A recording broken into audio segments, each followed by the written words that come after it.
ನಮಸ್ಕಾರ ಸ್ನೇಹಿತರೆ, 5 minutes English YouTube ಚಾನಲ್ನ 61ನೇ ಕ್ಲಾಸಿಗೆ ಸ್ವಾಗತ. ನಾನು ಗಣೇಶ್ ನಾಯಕ್.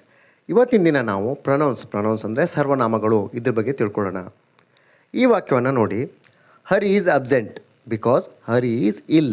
ಹರಿ ಅಬ್ಸೆಂಟ್ ಆಗಿದ್ದಾನೆ, ಯಾಕಂದರೆ ಅವನಿಗೆ ಹುಷಾರಿಲ್ಲ, ಅವನು ಅನಾರೋಗ್ಯದಿಂದ ಇದ್ದಾನೆ, ಆ ಕಾರಣದಿಂದ ಅವನು ಅಬ್ಸೆಂಟ್ ಆಗಿದ್ದಾನೆ. ಈ ವಾಕ್ಯದಲ್ಲಿ ಫಸ್ಟ್ ವಾಕ್ಯದಲ್ಲಿ ಕೂಡ ಹರಿ ಅಂತ ನಾಮಪದ ಬಂದಿದೆ, ಎರಡನೇ ವಾಕ್ಯದಲ್ಲಿ ಕೂಡ ಹರಿ ಅಂತ ನಾಮಪದ ಬಂದಿದೆ. ಎರಡು ಸತಿ ಅದನ್ನೇ ರಿಪೀಟ್ ಮಾಡಿದೆ. ಒಂದನೇ ವಾಕ್ಯದಲ್ಲಿದ್ದದನ್ನು ಅದೇ ನಾಮಪದವನ್ನು ಎರಡನೇದಲ್ಲಿ ರಿಪೀಟ್ ಮಾಡಿದ್ದೇವೆ. ಅದನ್ನೇ ಮತ್ತೊಂದು ಥರ ಬರೀಲಿಕ್ಕೆ ಕೂಡ ಬರುತ್ತೆ. ಇಲ್ಲಿ ನೋಡಿ, Hari is absent because he is ill. ಎರಡನೇ ವಾಕ್ಯದಲ್ಲಿ ನಾವು ಹರಿ ಅಂತ ಬರೆದಿದ್ದೇವೆ, ಆದರೆ ಆ ಹರಿ ಬದಲಿಗೆ ಇಲ್ಲಿ ನಾವು ಇಲ್ಲಿ ಹಿ ಅಂದರೆ ಅವನು ಅಂತ ಯೂಸ್ ಮಾಡಿದ್ದೇವೆ. ಹರಿ ಅಬ್ಸೆಂಟ್ ಆಗಿದ್ದಾನೆ ಏಕೆಂದರೆ ಅವನು ಅನಾರೋಗ್ಯದಿಂದ ಇದ್ದಾನೆ. ಈ ಥರ ನಾಮಪದದ ಬದಲಿಗೆ ಉಪಯೋಗಿಸುವ ಪದಗಳನ್ನು ಸರ್ವನಾಮ ಅಂತ ಕರೀತಾರೆ, ಪ್ರೊನೌನ್ಸ್ ಅಂತ ಕರೀತಾರೆ. ನಮಗೆ ಗೊತ್ತಿರುವಂತೆ ನಾನು, ನಾವು, ನೀನು, ನೀವು, ಅವನು, ಅವಳು, ಅವರು, ಅದು, ಇದು ಇವೆಲ್ಲ ಪ್ರೊನೌನ್ಸ್. ಇಂಗ್ಲೀಷಲ್ಲಿ ಸರ್ವನಾಮಗಳನ್ನು ಒಟ್ಟು 9 ಭಾಗಗಳಾಗಿ ವಿಂಗಡಿಸಿದ್ದಾರೆ. There are 9 kinds of pronouns. ಮೊದಲನೇದು ಪರ್ಸ್ನಲ್ ಪ್ರೊನೌನ್, ಎರಡನೇದು ರಿಫ್ಲೆಕ್ಸಿವ್ ಪ್ರೊನೌನ್, ಮೂರನೇದು ಎಂಪ್ಯಾಟಿಕ್ ಪ್ರೊನೌನ್, ನಾಲ್ಕನೇದು ಡೆಮೋನ್ಸ್ಟ್ರೇಟಿವ್ ಪ್ರೊನೌನ್, ಐದನೇದು ಇಂಡೆಫಿನೆಟ್ ಪ್ರೊನೌನ್, ಆರನೇದು ಇಂಟ್ರೋಗೇಟಿವ್ ಪ್ರೊನೌನ್, ಏಳನೇದು ಡಿಸ್ಟ್ರಿಬ್ಯೂಟಿವ್ ಪ್ರೊನೌನ್, ಎಂಟನೇದು ರೆಸಿಪ್ರೋಕಲ್ ಪ್ರೊನೌನ್ ಮತ್ತು ಕೊನೆಯದು 9ನೇದು ರಿಲೇಟಿವ್ ಪ್ರೊನೌನ್. ಇವುಗಳನ್ನು ನಾವು ಈಗ ಒಂದೊಂದಾಗಿ ತಿಳ್ಕೊಳ್ತಾ ಹೋಗೋಣ. ಮೊದಲನೇದಾಗಿ ಪರ್ಸ್ನಲ್ ಪ್ರೊನೌನ್. ತುಂಬ ಸುಲಭ ಇದೆ. ಪರ್ಸ್ನಲ್ ಪ್ರೊನೌನ್ ಅಂದರೆ ನಮ್ಮ ಬಗ್ಗೆ ಹೇಳುವಂಥದ್ದು. ಅದರಲ್ಲಿ 3 ಭಾಗ. ಅದರಲ್ಲಿ ಒಂದನೇದು ಏನು ಹೇಳುತ್ತಂದರೆ ನಮ್ಮ ಬಗ್ಗೆ ಹೇಳುತ್ತೆ. ಈಗ ನಾನು ನನ್ನ ಬಗ್ಗೆ ಹೇಳ್ತೀನಿ, ನಾನು ಗಣೇಶ್ ಅಂತ ಹೇಳ್ತೇನೆ, ನಾನು ಹುಡುಗ ಅಂತ ಹೇಳ್ತೇನೆ, ಅದರರ್ಥ ನನ್ನ ಬಗ್ಗೆ ಹೇಳ್ತಾ ಇದ್ದೇನೆ, ಆಯ್. ಮತ್ತು ಅದನ್ನೇ ನಾವು ಬಹುವಚನದಲ್ಲಿ ಹೇಳುವಾಗ ನಾವು ಅಂತ ಬಳಸ್ತೀವಿ, ವಿ. ಆಯ್ ಮತ್ತು ವಿ. ಆ ಕಾರಣದಿಂದ ಪರ್ಸ್ನಲ್ ಪ್ರೊನೌನಲ್ಲಿ ಮೊದಲನೇದು ಏನನ್ನು ಸೂಚಿಸುತ್ತೆ? ನಮ್ಮ ಬಗ್ಗೆ ಸೂಚಿಸುತ್ತೆ. ಇನ್ನು ಅದರಲ್ಲಿ ಎರಡನೇದು ನಮ್ಮ ಎದುರು ಇರುವವರನ್ನು ಸೂಚಿಸುತ್ತೆ, ನೀನು ಮತ್ತು ನೀವು. ನೀನು ಹುಡುಗ, ನೀವು ಹುಡುಗರು, ಹೀಗೆ ನೀವು ಅಂತ ಸೂಚಿಸುತ್ತೆ. ಅಂದರೆ ಎರಡನೇದು ನಮ್ಮ ಎದುರು ಇರುವವರನ್ನು ಸೂಚಿಸುತ್ತೆ, ಯು ಮತ್ತು ಯು, ಸಿಂಗ್ಯುಲರ್ ಮತ್ತು ಪ್ಲೂರಲ್. ಇನ್ನು ಮೂರನೇದು ಎಲ್ಲೋ ಇರುವವರನ್ನು ಕುರಿತು ಸೂಚಿಸುತ್ತೆ. ಪರ್ಸ್ನಲ್ ಪ್ರೊನೌನಲ್ಲಿ ಮೂರನೇದು ಎಲ್ಲೋ ಇರುವವರನ್ನು ಕುರಿತು ಸೂಚಿಸುತ್ತೆ. ಹಿ, ಶಿ ಮತ್ತು ದೇ. ಹಿ ಅಂದರೆ ಅವನು, ನಮ್ಮ ಮುಂದಿಲ್ಲ, ಆಚೆ ಎಲ್ಲೋ ಇದ್ದಾರೆ, ಅವ್ರ ಬಗ್ಗೆ ಹೇಳ್ತಾ ಇದ್ದೀವಿ. ಎಲ್ಲೋ ಇರುವವರನ್ನು ಕುರಿತು ಹೇಳ್ತಾ ಇದ್ದೇವೆ. ಅವನು ಹಾಗೆ, ಅವನು ಹೀಗೆ, ಅವನು ನನ್ನ ಗೆಳೆಯ, ಈ ಥರ ಎಲ್ಲ ಹೇಳುವಾಗ ಅವನು ಅಂದರೆ ಹಿ ಅಂತ ಯೂಸ್ ಮಾಡ್ತೀವಿ. ಆಮೇಲೆ ಅವಳು ಹೇಳಲಿಕ್ಕೆ ಶಿ ಅಂತ ಯೂಸ್ ಮಾಡ್ತೀವಿ. ಹಾಗೆ ಅವರು ಅಂತ ಹೇಳಲಿಕ್ಕೆ ದೇಯನ್ನು ಯೂಸ್ ಮಾಡ್ತೀವಿ. ಆ ಥರ ಮೊದಲನೇದು ನಮ್ಮ ಬಗ್ಗೆ ಹೇಳುತ್ತೆ, ಎರಡನೇದು ನಮ್ಮ ಎದುರು ಇರುವವರನ್ನು ಕುರಿತು ಹೇಳುತ್ತೆ, ಮೂರನೇದು ಎಲ್ಲೋ ಇರುವವರನ್ನು ಕುರಿತು ಹೇಳುತ್ತೆ. ಇದಕ್ಕೆ ಫಸ್ಟ್ ಪರ್ಸನ್, ಸೆಕೆಂಡ್ ಪರ್ಸನ್ ಮತ್ತು ಥರ್ಡ್ ಪರ್ಸನ್ ಅಂತ ಕರೀತಾರೆ. ಫಸ್ಟ್ ಪರ್ಸನ್ನ ರೂಪಗಳು ನೋಡಿ. ಐ ಅಂದರೆ ನಾನು, ಮೈ ಅಂದರೆ ನನ್ನ, ಮೈನ್ ಅಂದರೆ ನನ್ನದು, ಮೀ ಅಂದರೆ ನನಗೆ, ವಿ ಅಂದರೆ ಅದರದ್ದೇ ಪ್ಲೂರಲ್, ವಿ ಅಂದರೆ ನಾವು, ಅವರ್ ಅಂದರೆ ನಮ್ಮ, ಅವರ್ಸ್ ಅಂದರೆ ನಮ್ಮದು, ಅಸ್ ಅಂದರೆ ನಮಗೆ. ಸೆಕೆಂಡ್ ಪರ್ಸನ್ ಸಿಂಗ್ಯುಲರಲ್ಲಿ ಯು ಅಂದರೆ ನೀನು, ಯುವರ್ ಅಂದರೆ ನಿನ್ನ, ಯುವರ್ಸ್ ಅಂದರೆ ನಿನ್ನದು, ಯು ಅಂದರೆ ನಿನಗೆ. ಅದೇ ಬಹುವಚನ ಯು ಅಂದರೆ ನೀವು, ಯುವರ್ ಅಂದರೆ ನಿಮ್ಮ, ಯುವರ್ಸ್ ಅಂದರೆ ನಿಮ್ಮದು, ಯು ಅಂದರೆ ನಿಮಗೆ. ಥರ್ಡ್ ಪರ್ಸನಲ್ಲಿ ಹಿ ಅಂದರೆ ಅವನು, ಹಿಸ್ ಅಂದರೆ ಅವನ, ಹಿಮ್ ಅಂದರೆ ಅವನಿಗೆ, ಶಿ ಅಂದರೆ ಫೆಮಿನೈನ್, ಶಿ ಅಂದರೆ ಅವಳು, ಹರ್ ಅಂದರೆ ಅವಳ, ಹರ್ಸ್ ಅಂದರೆ ಅವಳದ್ದು, ಹರ್ ಅಂದರೆ ಅವಳ. ಇಟ್ ಅಂದರೆ ಇದು ಅಥವಾ ಅದು, ಇಟ್ಸ್ ಅಂದರೆ ಇದರದ್ದು ಅಥವಾ ಅದರದ್ದು, ಇಟ್ ಅಂದರೆ ಇದಕ್ಕೆ ಅಥವಾ ಅದಕ್ಕೆ, ಅದರದ್ದೇ ಪ್ಲೂರಲ್. ದೇ ಅಂದರೆ ಅವರು, ದೇರ್ ಅಂದರೆ ಅವರ, ದೇರ್ಸ್ ಅಂದರೆ ಅವರದ್ದು, ದೆಮ್ ಅಂದರೆ ಅವರಿಗೆ. ಇದನ್ನು ನಾವು ಪರ್ಸ್ನಲ್ ಪ್ರೊನೌನ್ ಅಂತ ಕರಿತೀವಿ. ಆಲ್ರೆಡಿ ನನ್ನ ಹಿಂದಿನ ಕ್ಲಾಸಲ್ಲಿ ಇದ್ರ ಬಗ್ಗೆ ನಾನು ಡೀಟೇಲಾಗಿ ವಿವರಣೆ ಮಾಡಿದ್ದೇನೆ. ಐ, ಮೈ, ಮೈನ್ ಈ ಥರ ಎಲ್ಲ, ಇದನ್ನು ಕೂಡ ನೀವು ನೋಡ್ಬೋದು. ಇನ್ನು ಸೆಕೆಂಡ್ ರಿಫ್ಲೆಕ್ಸಿವ್ ಪ್ರೊನೌನ್. ಇಲ್ಲಿ ನೋಡಿ ಈ ವಾಕ್ಯವನ್ನು, I enjoyed myself, we enjoyed ourselves, he enjoyed himself, my, your, him, her, it ಇದ್ರ ಜೊತೆಗೆ ಸೆಲ್ಫ್ ಬಂದಾಗ ಮತ್ತು ಅವರ್, ಯುವರ್, ದೆಮ್ ಇದ್ರ ಜೊತೆಗೆ ಸೆಲ್ಫ್ಸ್ ಬಂದಾಗ ಅಂದರೆ my self, your self, him self, Har self ಅಂದರೆ ಅವರಷ್ಟಕ್ಕೆ ಅವರೇ, ನನ್ನಷ್ಟಕ್ಕೆ ನಾನೇ, ಈ ಥರ ಬಂದಾಗ ಅದಕ್ಕೆ ರಿಫ್ಲೆಕ್ಸಿವ್ ಪ್ರೊನೌನ್ ಅಂತ ಹೇಳ್ತಾರೆ. ಉದಾಹರಣೆಗೆ ಐ ಹರ್ಟ್ ಮೈ ಸೆಲ್ಫ್, ನಾನು ನನಗೆ ನಾನೇ ಗಾಯ ಮಾಡಿಕೊಂಡೆ. You will hurt yourself, ನಿನಗೆ ನೀನೇ ಗಾಯ ಮಾಡ್ಕೊಳ್ತೀಯ, ನೋವು ಮಾಡ್ಕೊಳ್ತೀಯ.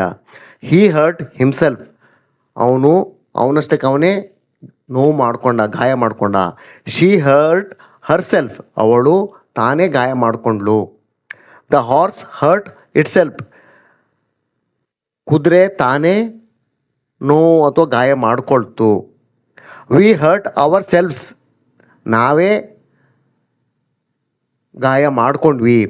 You will hurt yourselves, ನಿಮಗೆ ನೀವೇ ಗಾಯ ಮಾಡ್ಕೊಳ್ತೀರಿ.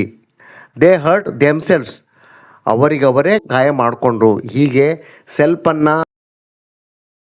ಸೆಲ್ಫ್ಸನ್ನು ಯೂಸ್ ಮಾಡಿದಾಗ ಅದಕ್ಕೆ ರಿಫ್ಲೆಕ್ಸಿವ್ ಪ್ರೊನೌನ್ ಅಂತ ಕರೀತಾರೆ. ಇನ್ನು ಆಂಪ್ಯಾಟಿಕ್ ಪ್ರೊನೌನ್ಸ್, ಉದಾಹರಣೆ I myself will take you there, ನಾನು ಅಂದರೆ ನಾನೇ ಸ್ವತಃ ನಿನ್ನಲ್ಲಿ ಕರ್ಕೊಂಡು ಹೋಗ್ತೇನೆ. I was just thinking of that myself, ನನ್ನಷ್ಟಕ್ಕೆ ನಾನೇ ಅದರ ಬಗ್ಗೆ ಆಲೋಚನೆ ಮಾಡ್ತಾ ಇದ್ದೆ. You yourself are to blame, ನಿಮಗೆ ನೀವೇ ಬ್ಲೇಮ್ ಮಾಡ್ಕೊಳ್ಬೇಕು. ಹೀ ಹಿಮ್ಸೆಲ್ಫ್ ಸ್ಯಾಡ್ ಸೋ, ಅವನಷ್ಟಕ್ಕೆ ಅದನ್ನು ಹೇಳಿಕೊಂಡ. She herself say so, ಅವಳಷ್ಟಕ್ಕೆ ಅದನ್ನೇ ಹೇಳ್ಕೊಳ್ತಿದ್ದಾಳೆ. We saw the king himself, the town itself is not very large, they themselves admitted their guilt. ಇವೆಲ್ಲ emphatic pronounce.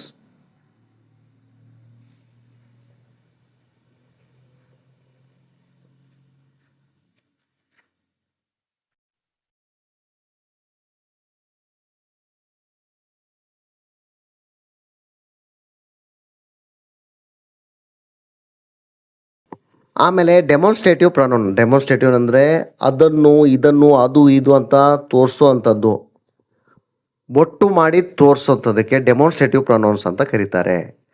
This is the prize I got, ನಾನು ಪಡೆದಂಥ ಬಹುಮಾನ ಇದೆ ಅಂತ ಸೂಚಿಸ್ತಾ ಇದೆ. ದಿಸ್, ದ್ಯಾಟ್, ದೀಸ್, ದೋಸ್ ಇವೆಲ್ಲ ತಿಳ್ಕೊಂಡಿದ್ದೀವಿ. ಇವುಗಳಿಗೆ ಡೆಮಾನ್ಸ್ಟ್ರೇಟಿವ್ ಪ್ರೊನೌನ್ ಅಂತ ಕರೀತಾರೆ. ದ್ಯಾಟ್ ಈಸ್ ಮೋಹನ್ಸ್ ರೂಮ್, ಅದು ಮೋಹನನ್ನ ಕೋಣೆ. These are the oranges I bought, ಇವುಗಳು ನಾನು ತಂದಂತಹ ಕಿತ್ತಳೆ ಹಣ್ಣುಗಳು. These are the pictures to be framed, ಈ ಪಿಕ್ಚರ್ಗಳಿಗೆ ಫ್ರೇಮ್ ಹಾಕೋದು ಬಾಕಿ ಇದೆ. Both cars are good but this is better than that, ಎರಡೂ ಕಾರ್ಗಳು ಚೆನ್ನಾಗಿದ್ದಾವೆ ಆದರೆ ಇದು ಅದಕ್ಕಿಂತ ಚೆನ್ನಾಗಿದೆ. Bombay mangoes are better than those of Bengaluru, ಬೆಂಗಳೂರಿನ ಮಾವಿನ ಹಣ್ಣುಗಳಿಗಿಂತ ಬಾಂಬೆ ಮಾವಿನ ಹಣ್ಣುಗಳು ತುಂಬ ಚೆನ್ನಾಗಿವೆ. ಈ ಥರ ದೀಸ್, ದ್ಯಾಟ್, ದೀಸ್, ದೋಸ್ ಇವುಗಳನ್ನು ಡೆಮಾನ್ಸ್ಟ್ರೇಟಿವ್ ಪ್ರೊನೌನ್ ಅಂತ ಕರೀತಾರೆ. ಇನ್ನು ಇಂಡೆಫಿನೆಟ್ ಪ್ರೊನೌನ್. ಇಂಡೆಫಿನೆಟ್ ಅಂದರೆ ಅನಿಶ್ಚಿತವಾದದ್ದು ಅಂತ, ಯಾವುದೂ ನಮಗೆ ಗೊತ್ತಿರಲ್ಲ ಆ ವಿಷಯ ನಾವು ಮಾತಾಡುವಾಗ ನಾವು ಕೆಲವೊಂದು ಒನ್, ನನ್ ಹೀಗೆಲ್ಲ ಪದಗಳನ್ನು ಬಳಸ್ತಾ ಇರ್ತೀವಿ. ಅದಕ್ಕೆ ಇಂಡೆಫಿನೆಟ್ ಪ್ರೊನೌನ್ಸ್ ಅಂತ ಕರೀತಾರೆ. One hardly knows what to do, one must not praise oneself, ಒಬ್ಬರನ್ನ ಸ್ತುತಿಸಬಾರ್ದು. ಸಮ್ ಆರ್ ಬರ್ನ್ ಗ್ರೇಟ್, ಕೆಲವೊಬ್ಬರು ಹುಟ್ಟತಾನೆ ಗ್ರೇಟ್ ಆಗಿ ಹುಟ್ಟುತ್ತಾರೆ. ಈ ಥರ ವಾಕ್ಯಗಳನ್ನು ನಾವು ಇಂಡೆಫಿನೆಟ್ ಪ್ರೊನೌನ್ ಬಳಸಿ ಉಪಯೋಗಿಸ್ತೀವಿ. Interrogative pronoun. ಇಂಟ್ರೋಗೇಟಿವ್ ಪ್ರೊನೌನ್ ಅಂದರೆ ಪ್ರಶ್ನೆಯನ್ನು ಕೇಳ್ತಾ ಇರುವಂಥ ಪ್ರೊನೌನ್. ಹೂ ಈಸ್ ಹಿ, ಅವನು ಯಾರು. ಹೂಮ್ ಡು ಯು ವಾಂಟ್, ನಿಂಗೆ ಯಾರು ಬೇಕು. Of whom are you speaking. Whose is this pen, ಈ ಪೆನ್ ಯಾರದ್ದು. ವಾಟ್ ಯು ಮೀನ್, ನೀನು ಹೇಳ್ತಾ ಇರೋ ಅರ್ಥ ಏನು. Which is the road to the railway station. ರೈಲು ನಿಲ್ದಾಣಕ್ಕೆ ಹೋಗೋ ದಾರಿ ಯಾವುದು. ಹೀಗೆ ಈ ಪ್ರನೌನ್ಗಳನ್ನು ಇಂಟ್ರೋಗೇಟಿವ್ ಪ್ರನೌನ್ ಅಂತ ಕರೀತಾರೆ, ಯಾಕಂದರೆ ಅವು ಪ್ರಶ್ನೆಗಳನ್ನು ಕೇಳ್ತಾ ಇವೆ. ಇನ್ನು ಡಿಸ್ಟ್ರಿಬ್ಯೂಟಿವ್ ಪ್ರನೌನ್. ಡಿಸ್ಟ್ರಿಬ್ಯೂಟ್ ಅಂದರೆ ಹಂಚುವುದು. ಆಲ್ರೆಡಿ ನಿಮ್ಗೆ ಗೊತ್ತಿದೆ ಹಂಚುವುದು. Each of us will get a share. ನಮ್ಮಲ್ಲಿ ಪ್ರತಿಯೊಬ್ಬರು ಒಂದು ಪಾಲನ್ನು ಪಡಿತಾರೆ. ಆ ಥರ ಈಚ್, ಈದರ್, ನೀದರ್ ಇವುಗಳು ಡಿಸ್ಟ್ರಿಬ್ಯೂಟ್ ಮಾಡ್ತವೆ. ಆ ಕಾರಣದಿಂದ ಇವನ್ನು ಡಿಸ್ಟ್ರಿಬ್ಯೂಟ್ ಪ್ರನೌನ್ ಅಂತ ಕರೀತಾರೆ. Either of this men may be selected. ಈ ಮನುಷ್ಯರಲ್ಲಿ ಒಬ್ಬ ಆರಿಸಿ ಬರ್ತಾನೆ. Each took it in turn. Either of these roads lead to the railway station. ಎರಡೂ ರೋಡ್ಗಳು ರೈಲ್ವೆ ಸ್ಟೇಷನ್ ಕಡೆ ಹೋಗುತ್ತವೆ. Either of you can go. ನೀವಿಬ್ಬರು ಹೋಗಬಲ್ರಿ. ಹೀಗೆ ಈಚ್, ಈದರ್, ನೀದರ್ ಇವುಗಳನ್ನು ಡಿಸ್ಟ್ರಿಬ್ಯೂಟಿವ್ ಪ್ರನೌನ್ ಅಂತ ಕರೀತಾರೆ. ಇನ್ನು reciprocal pronoun. The two rivals hated each other. We must all trust one another. Each other, one another ಇವುಗಳನ್ನು ರೆಸಿಪ್ರೋಕಲ್ ಪ್ರನೌನ್ ಅಂತ ಕರೀತಾರೆ. They gripped each other's hand. ಅವರು ಒಬ್ಬರ ಕೈಯನ್ನು ಹಿಡ್ಕೊಂಡಿದ್ರು. They meet regularly at each other's house. ಅವರು regular ಆಗಿ ಒಬ್ಬರು ಮತ್ತೊಬ್ಬರ ಮನೆಯಲ್ಲಿ ಭೇಟಿ ಆಗ್ತಿದ್ರು. They are always ready to go to one another's help. ಅವರು ಒಬ್ಬರು ಮತ್ತೊಬ್ಬರ ಹೆಲ್ಪಿಗೆ ಯಾವತ್ತೂ ರೆಡಿ ಇರ್ತಿದ್ರು. The disciples were asked to wash one another's feet. ಶಿಷ್ಯಂದ್ರಿಗೆ ಒಬ್ಬರು ಮತ್ತೊಬ್ಬರ ಕಾಲನ್ನು ತೊಳಿಲಿಕ್ಕೆ ಹೇಳಲಾಯಿತು ಅಥವಾ ಕೇಳಲಾಯಿತು. ಹೀಗೆ ಈಚ್ ಅದರ್, ಒನ್ ಅನದರ್ ಇವುಗಳನ್ನು ರೆಸಿಪ್ರೋಕಲ್ ಪ್ರೊನೌನ್ಸ್ ಅಂತ ಕರೀತಾರೆ. ಕೊನೆಯದಾಗಿ relative pronoun. Who, which, that, what, as, but, whom ಇವುಗಳನ್ನು ರಿಲೇಟಿವ್ ಪ್ರೊನೌನ್ ಅಂತ ಕರೀತಾರೆ. I saw a beggar who was deaf and dumb. ನಾನೊಬ್ಬ ಭಿಕ್ಷುಕನನ್ನು ನೋಡಿದೆ. ಯಾವ ಭಿಕ್ಷುಕನ ನೋಡಿದೆ? ಯಾರು ಮೂಕ ಮತ್ತು ಕಿವುಡನಾಗಿದ್ನೋ ಆ ಭಿಕ್ಷುಕನನ್ನು ನಾನು ನೋಡಿದೆ. ಇಲ್ಲಿ ಹೂ ಅನ್ನೋದು ರಿಲೇಟಿವ್ ಪ್ರೊನೌನ್. ಅದೇ ಥರ he got A letter, he had been expecting it. ಇಲ್ಲಿ ಎರಡು ವಾಕ್ಯ ಇದೆ. ಇದನ್ನು ಎರಡು ವಾಕ್ಯನ ಸೇರಿ ಒಂದೇ ವಾಕ್ಯ ಮಾಡಿದಾಗ he got the letter which he had been expecting. ಅವನು ಎಕ್ಸ್ಪೆಕ್ಟ್ ಮಾಡ್ತಾ ಇದ್ದಂಥ ಲೆಟ್ರನ್ನು ಪಡೆದ. ಆಮೇಲೆ ಮೂರನೇದು this is the book you had left it behind. ಇಲ್ಲಿ ಎರಡು ವಾಕ್ಯ ಇದೆ. ದಿಸ್ ಈಸ್ ದ ಬುಕ್ ಮತ್ತು you had left it behind. ನೀನು ಅದನ್ನು ಹಿಂದ್ಬಿಟ್ಟಿದ್ದೆ. ಇದನ್ನು ಕೂಡಿಸಿದಾಗ this is the book that you had left behind. ಇದು ಅದೇ ಪುಸ್ತಕ ಯಾವುದು ನೀನು ಬಿಟ್ಟಂಥ ಪುಸ್ತಕ. ಹೀಗೆ ಹೂ, ವಿಚ್, ದ್ಯಾಟ್ ಮತ್ತು ವಾಟ್, ಆಸ್, ಬಟ್, ಹೂಮ್ ಇವುಗಳು ರಿಲೇಟಿವ್ ಪ್ರೊನೌನ್ಸ್.